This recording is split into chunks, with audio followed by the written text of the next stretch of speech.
Ryan, ano ang mensahe ng mga grupong nagrally sa Chinese Embassy?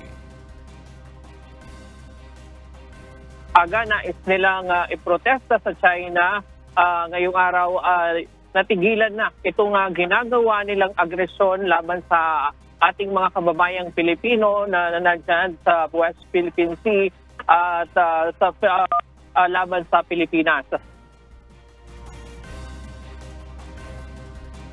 Aga kaninang alas 9:30 ng umaga, dumaan ang daan-daang rider ng Revolusyonaryong Alyansang Makabansa o RAM sa harapan ng Chinese Embassy. Pagtapat sa embahada, sinabayan nila ng busina ng kanilang motor.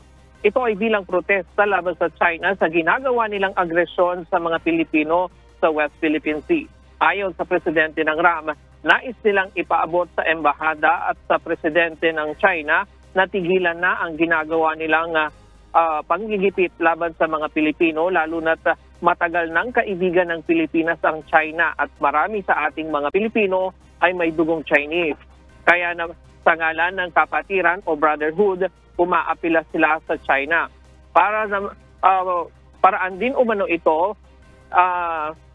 pero paninindigan din nila ng RAM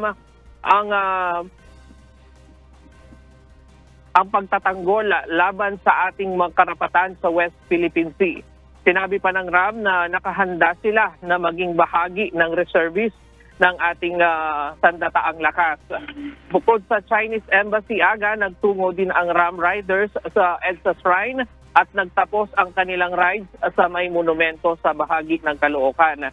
Nasa 700 rider ang nakibahagi sa protest ride sa Maynila at nagsagawa rin ng kahalintulad na aktibidad sa iba pang bahagi ng bansa gaya ng Iloilo, Cebu, Nueva Ecija at Bataan. Samantala, nagsagawa rin ng kilos protesta itong mga iba't ibang militanteng grupo kanina pagkatapos ng noise barrage ng RAM sa may harapan mismo ng Chinese Embassy. At nagkaroon ng bahagyang pagsisikip ng daloy ng trapiko sa isang bahagi ng Buendia dahil inukupa ng mga militanteng grupo.